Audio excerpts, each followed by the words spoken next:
მოგესალმებით მეგობრებო. Დაწყვეტან გავაკეთო ლაივი.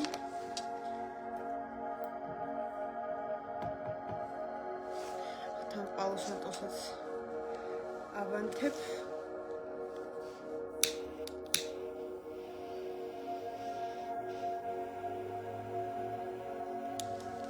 წმინდა ხეს. და ხო, ვინც წერდა პალოსანტოზე, კი გვაქვს მარაგში, მეგობრებო, პალოსანტო წმინდა ხე. ეს არის ბუნებრივი საკმეველი, ჰიპოალერგიული და შეგიძლიათ დაანთოთ როგორც საკმეველი და მისი ყვავილი წმინდავს აურას, წმინდავს ენერგეტიკას. რაც შეეხება სეიჯებს, ხო, ანუ სალბს, ხო, შალფეი, სალბი, ბევრნაირი სახელი აქვს. წითელი ფერის, რომელიც იცავს ავითვალისგან საკმაოდ ძლიერი მისტიური თვისებები აქვს, გვაქვს მარაგში და თეთრი ფერისაც გვაქვს თეთრი ფერის კალიფორნიული სეიჯი, რომელიც გამოიყენება ენერგეტიკული წმენდებისთვის, ხო? და უნიკალურობა სეიჯის არის ის, რომ მინიმუმ 4 თვე მაინც გეყოფათ, მრავალჯერადი გამოყენების არის და რომ ანთებს თავისით ქრება.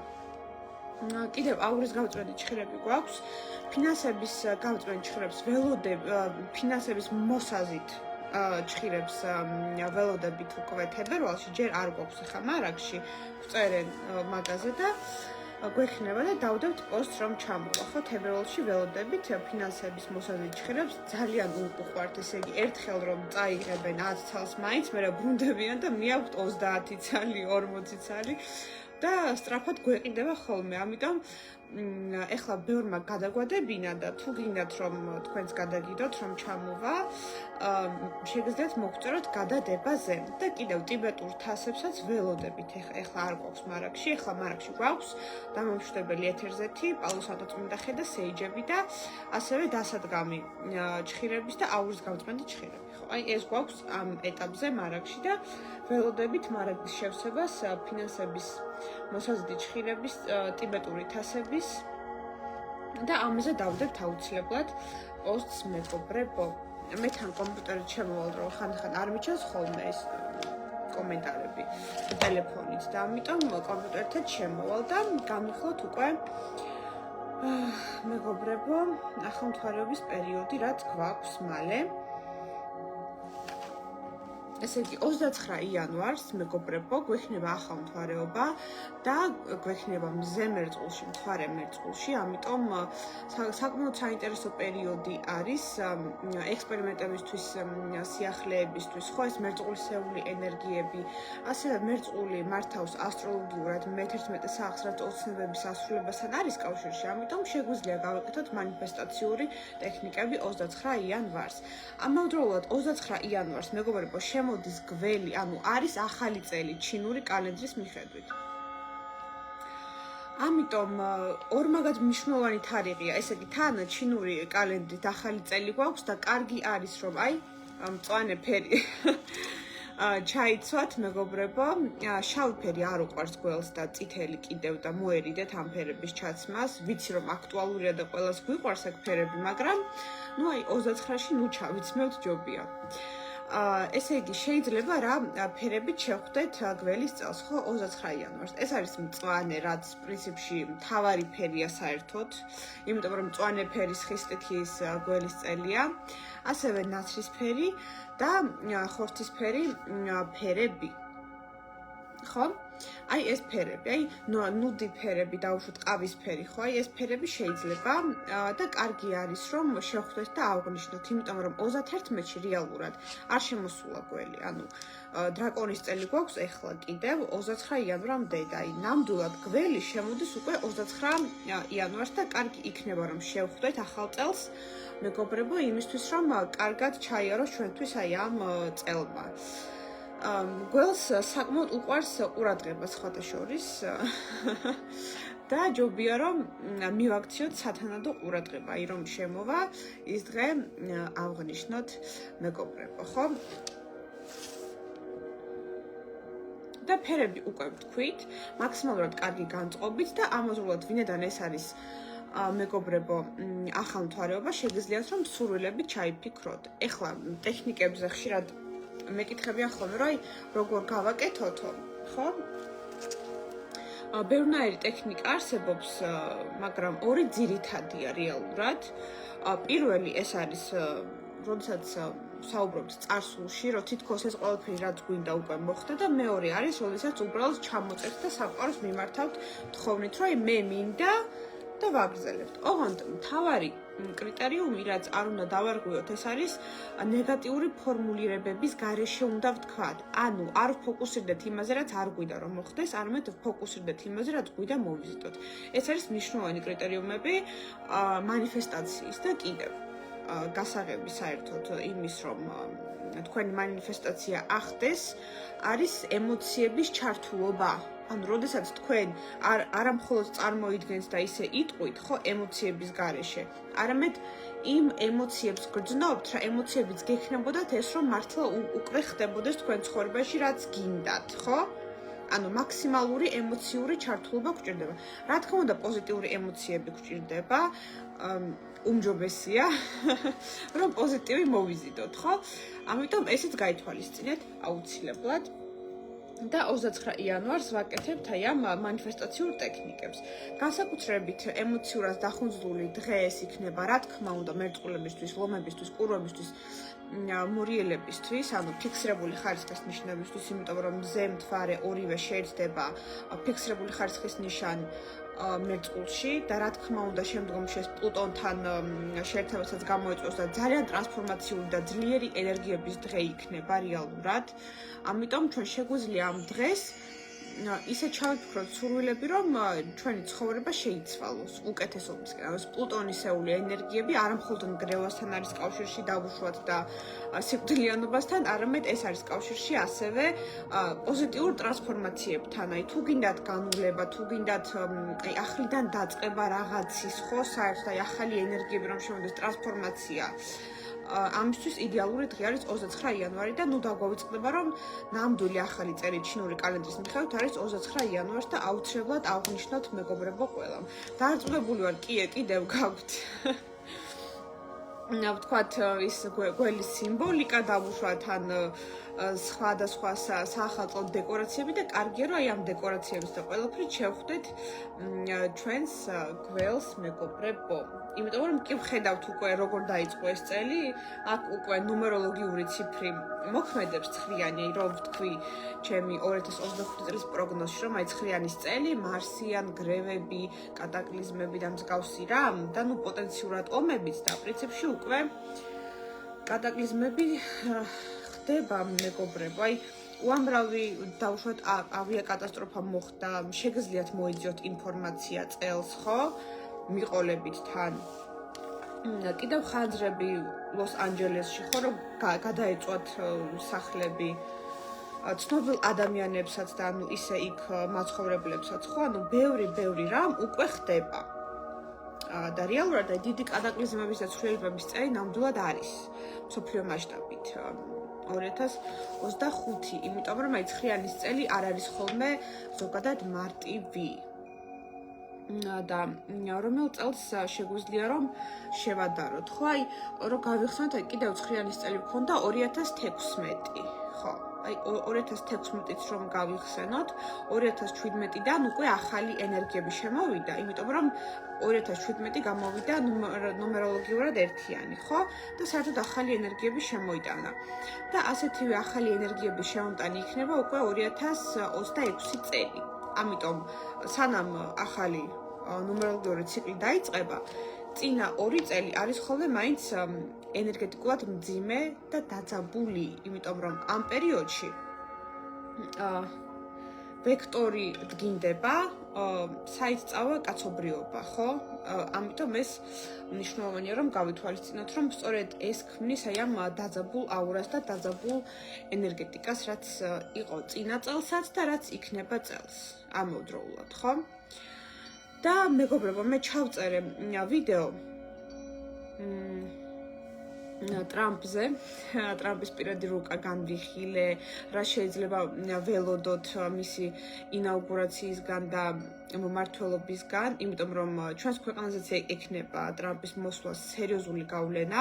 ეს ვიდეო ჩავწერე უკვე დამონტაჟდება და შეიძლება ხან მთლად ინაუგურაციამდე ვერ მოესწროს ატვირთვა, ხო, 20 იანვარს არის, მაგრამ იმ კვირაში აუცილებლად ავტვირთავთ ამ ვიდეოს. საკმაოდ ვრცელი და საინტერესო ვიდეო გამოვიდა და ვფიქრობ, ბევრს აინტერესებს ახლა ეს საკითხი, იმიტომ რომ მსოფლიოში პოლიტიკური პროცესებიც კი დაპაუზებულია, ყველა ელოდება, ესე იგი აი ტრამპის მოსვლას, იმიტომ რომ საკმაოდ გარდამტეხი მომენტი იქნება ეს და მოხდება უკვე ძალაუფლებების განაწილება მსოფლიო მასშტაბით და პრინციპში ამას არც მალავს თავად ტრამპი და მისი გუნდი, მაგრამ კიდევ ბევრი რამ უკვე პროცესში ინაუგურაციის შემდეგ იქნება გასაგები. მე თან ნახავთ თქვენს კომენტარებს, ხო?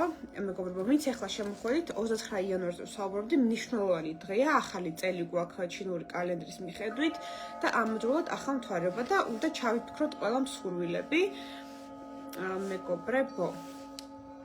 და შემდგომში შეგიძლიათ რომ გადაახვიოთ, ანუ შევინახავთ ჩანაწერს.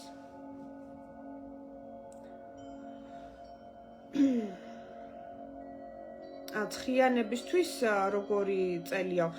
ანუ ეს იგულისხმება 9 რიცხვში ვინც დაიბადა? ზოგადად პერსონალური 1 წლის პროგნოზი ნუმეროლოგიური ეს როგორ ითვლება, ამაზე მე მქონდა ვრცელი ვიდეო, ჯერ კიდევ წინა წელს ავტვირთე. 1 წლის წინ დავდე თუ არ ვწდები, ხო, კი? და დევს, ანუ კონკრეტულად რო თქვენ ცხრიანი ხართ დაბადებით, ეს არაფერს არ ნიშნავს, ანუ გააჩნია თქვენს თვესაც და კიდევ სხვა კრიტერიუმებია, რითაც ითვლება პერსონალური 1 წლის პროგნოსტიკა, მაგაზე ვიდეო მიდევს ჩვენს YouTube არხზე დევს და Facebook-ზეც დევს თუ არ ვწდები.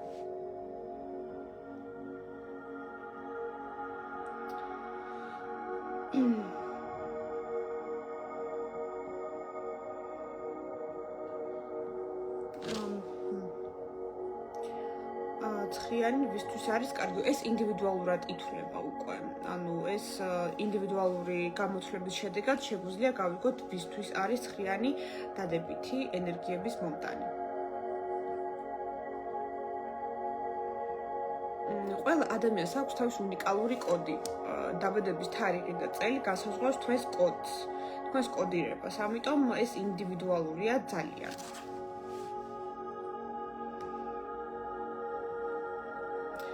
როდის არის რეტროგრადული მერკური? მარტში იქნება.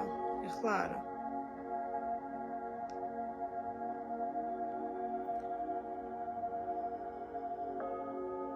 მერწყულისთვის როგორი წელი იქნება? ნუ ეხლა მერწყულის პირად რუკასაც გააჩნია, რა თქმა უნდა, მაგრამ ზოგადად გარდამტეხი წელი არის ესეც და პრინციპში ასწრეულები მერწყულებისთვის, იმიტომ რომ პლუტონი, ხო, პლანეტა ტრანსფორმაციის არის მერწყულში 2053 წლის ჩათვლით საერთოდ, ამიტომ გარკვეული ტრანსფორმაციები და სერიოზული ცვლილებები იქნება ამ ნიშნისთვის, რა თქმა უნდა. მაგრამ გააჩნია ტრანზიტულ რუკასაც, აი ტრანზიტულ რუკაში უფრო კარგად ჩანს ხოლმე წლის პროგნოსტიკა. ხო, ანუ არსებობს ნატალური რუკა, რაც უცვლელია, ხო, ანუ ეს კოსმოგრამა თქვენი და არსებობს უკვე ტრანზიტული რუკა, რომელიც იცვლება ყოველწლიურად, ანუ ტრანზიტები ასტროლოგიური პერსონალური. და კიდევ ბიორითმებსაც გააჩნია, ანუ ბიორითმები ჩანს უკვე 1 წლის პერსონალურ კალენდარში. და თუ გნებავთ თქვენი პერსონალური 1 წლის პროგნოზი დაუშვათ ან კალენდარი, გვაქვს ეგ სერვისები და ფასდაკლება გვაქვს ახლა ამ სერვისებზე და შეგიძლიათ რომ შეუკვეთოთ. მე თავნახავ კიდევ კითხვებს. პირადი რუკა მინდაო, ოღონდ არ ვიციო საათი, ხო, ეს წინაზეც ვკითხეს და ავხსენი და ეხლაც ავხსნი პრინციპში.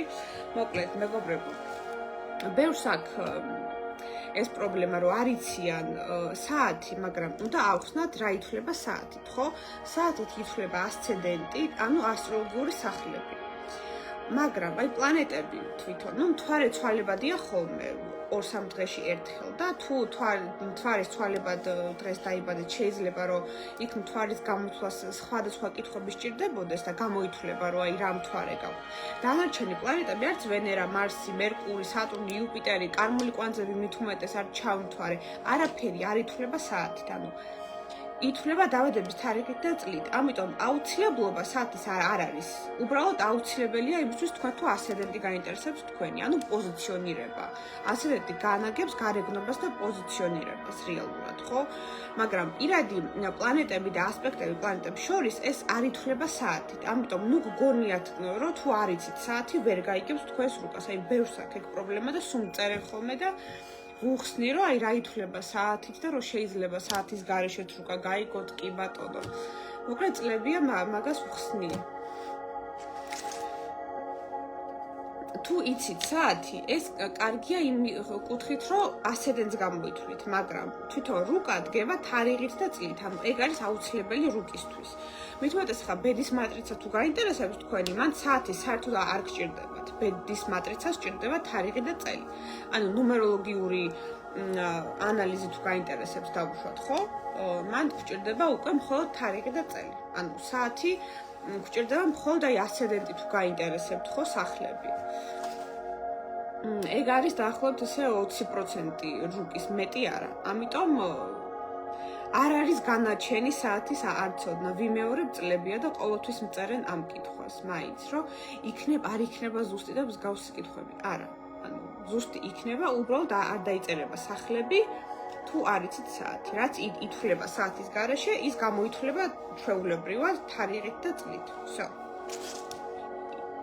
იმედი მაქვს არ მოვა მსგავსი კითხვები, იმიტომ რომ წლებია მაგას ვხსნი, წერენ ხოლმე რომ აი საათი არ ვიცი, ვერ გავიგებ ანუ რუკას და მოკლედ ვხსნი ხოლმე წლებია მაგაზე ვსაუბრობ და მაინც ვერ დავამტკიცე რომ არ არის განაჩენი საათი თუ არ იცით.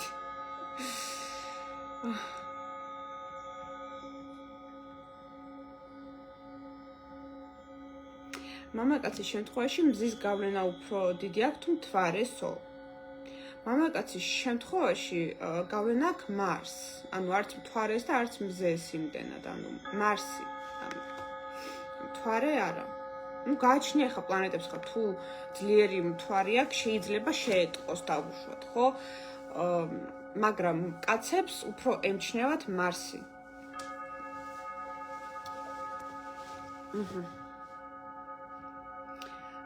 კვანძების ცვლილება როგორ აისახება თევზებზე? კი, აისახება თევზებზე, რახუ შევიდა თევზებში და ამიტომ აისახება განსაკუთრებით გაზაფხულზე დავნილებები რო გვექნება და შემოდგომის პერიოდში. მაგ თემაზე ვსაუბრობდი წინა ლაივში და შეგიძლიათ წინა ლაივი ნახოთ. იქ ვსაუბრობდი, რას მოიტანს კარმული კვანძების ცვლილება არა მხოლოდ თევზებისთვის, ყველასთვის.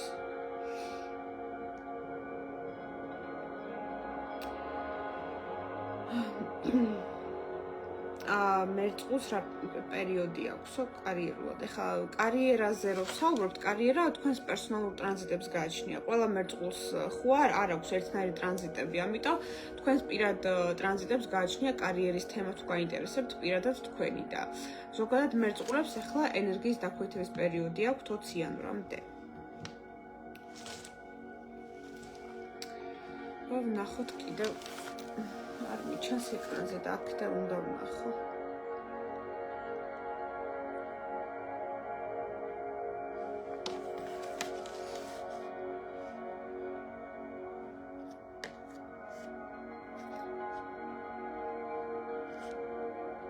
ეხლა წლის ნიშნებისთვის არის აქტიური წამოწყებების პერიოდი, აი ვენერა თევზებში გვაქვს, მარსი გვაქვს კირჩხიბში, ამიტომ წლის ნიშნების პერიოდი ეხლა უმეტესწილად და მიწის ნიშნების, იმიტომ რომ თან მზე თხისრქაშია.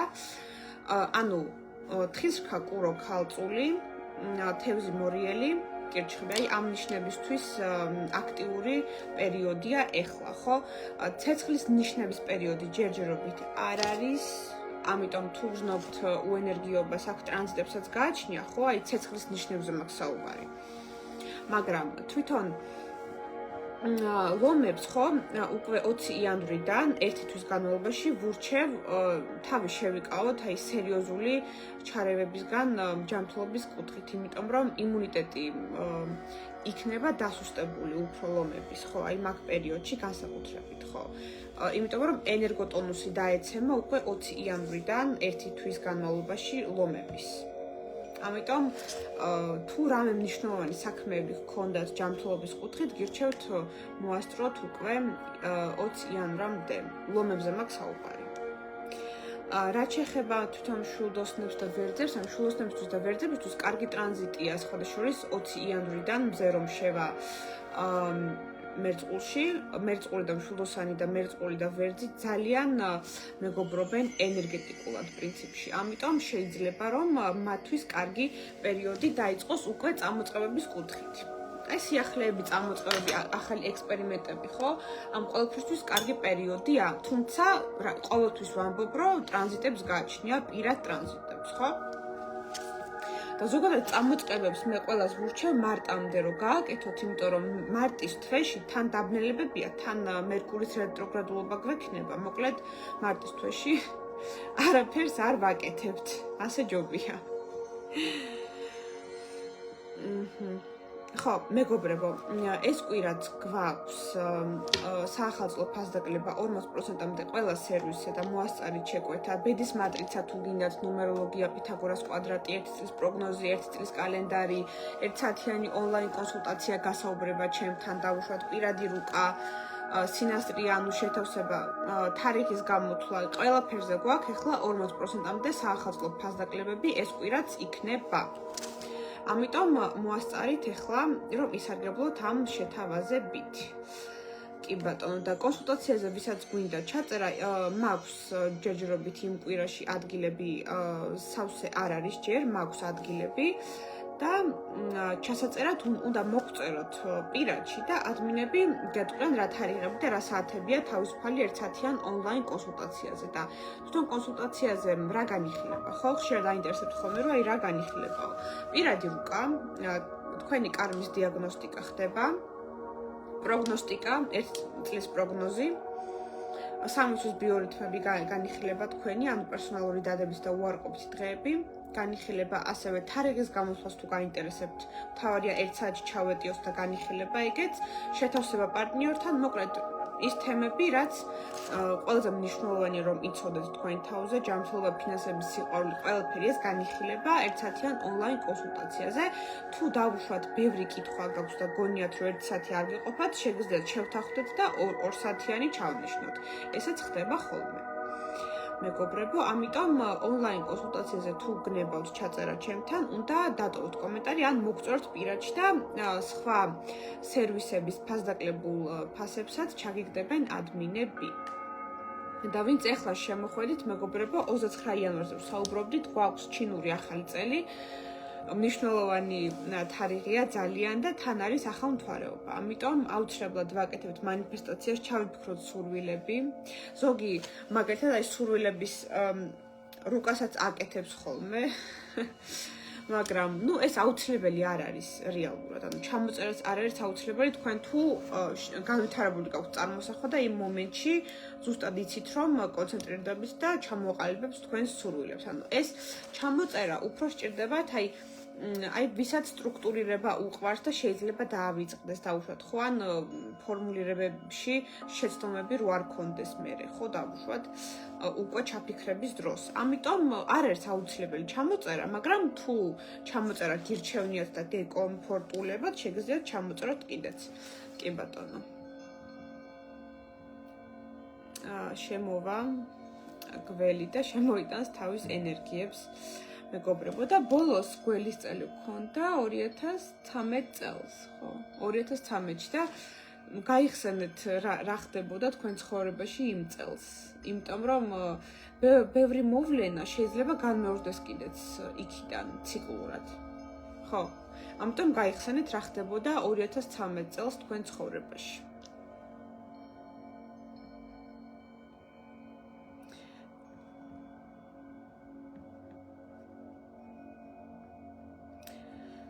ტრამპის რუკარო ჩავწერე, ეხლა ვამონტაჟებთ მეგობრებო და შევეცდებით, რომ ამ დღეებში ავტვირთოთ საკმაოდ ვრცელი და საინტერესო ვიდეო გამოვიდა, ბევრ საკითხს ეხება, იმიტომ რომ მართლაც ტრამპის გამარჯვება და ტრამპის ინაუგურაცია, რაც გაიმართება 20 იანვარს, მართლა ბევრ რამეს შეცვლის მსოფლიო პოლიტიკაში და ეს ჩვენს ქვეყანასაც შეეხება და აი ყველა ელოდება ეხლა ამას. ყველა ელოდება ამას, ამიტომ საკმაოდ აქტუალური თემაა და ამზე ჩავწერე ვიდეო უკვე და დავამონტაჟებთ და ამ დღეებში აიტვირთება მეგობრებო დაელოდეთ ტრამპის რუკის განხილვას. აბა ვნახოთ, აი გამოჩნდა ძლივს კითხვები ეკრანზეც ვნახავ. კი ბატონო.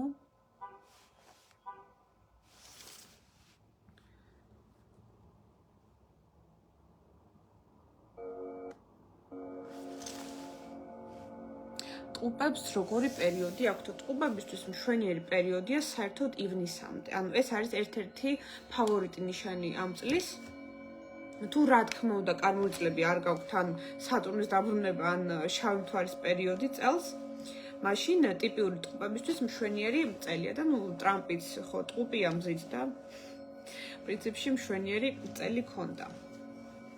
და აქვს კიდეც დღემდე. ამიტომ ეს იუპიტერიანული ენერგიები ყველა ტიპიურ ტყუპს, აი ვისაც ბევრი პლანეტა აქვს ტყუპებში დაუშვათ და ტიპიურია, მასშტაბირებისთვის, გაფართოებისთვის მშვენიერი პერიოდია და მერე უკვე კირჩხიბებისთვის დაიწყება ძალიან კარგი პერიოდი 9 ივნისიდან იუპიტერი რო შევა კირჩხიბში და ეს შეეხება უკვე სხვა წყლის ნიშნებსაც ხათაშორის, აი თევზებსაც და მორიელსაც, თუმცა მორიელს იქ სხვა თემებით წავა, იმიტომ რომ შავი მთვარე შევა მორიელში, მაგრამ ეს იუპიტერის შესვლა მოძმე სტიქიაში, ხო, ანუ კირჩხიბში ცოტა გაანეიტრალებს კიდევ პრინციპში ამ შავი მთვარის ტრანზიტს მორიელში. კი ბატონო. და ჩვენ შევინახავთ ამ ლაივს აუცილებლად. სასწორს როდის გაუმართლებს ფინანსებში. ეგ სასწორის პირად ტრანზიტებს გააჩნია უკვე ნამდვილად ეს ინდივიდუალური კითხვაა. ეხლა იუპიტერი თვითონ სასწორში არ შევა დიდი ხანი პრინციპში 1-3 წელი მაინც.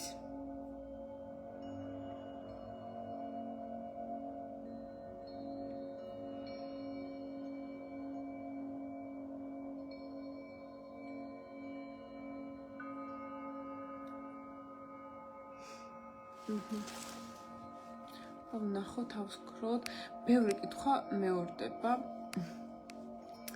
მეგობრებო.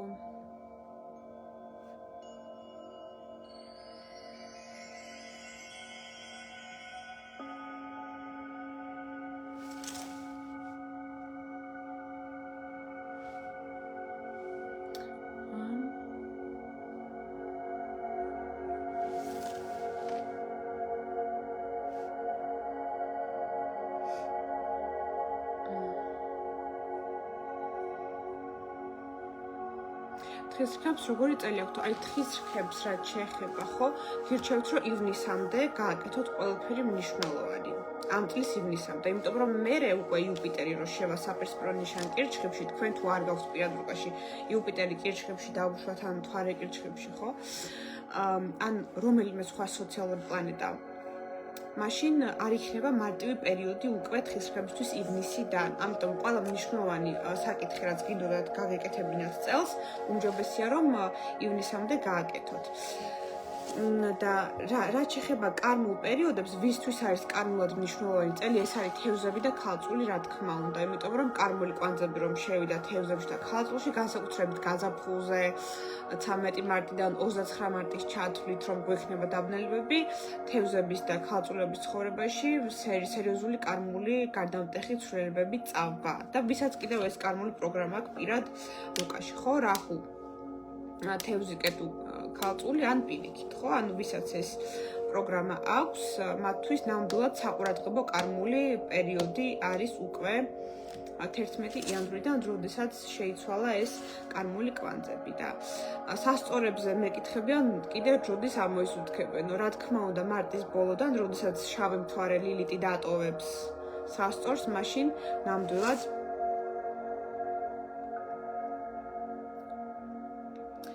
ამოისუნთქებენ, მაგრამ მერე უკვე, ხო, აი შავი მთვარი მორიელში შევა და იმ მორიელებს დაიწყებათ ოდნავ ისეთი ემოციურად დაძაბული და რთული პერიოდი და ვისაც შავი მთვარი აქვს პირადუკაში მორიელში შეამოწმეთ თქვენი ლილიტი რა ნიშანში დგას და ზოგადად ლილიტის აქტივაციის პერიოდი გვაქვს ხოლმე 9 წელიწადში ერთხელ მეგობრებო 9 თვით ყველას. ბატონო და შევინახავთ აუცილებლად მეგობრებო ამ lives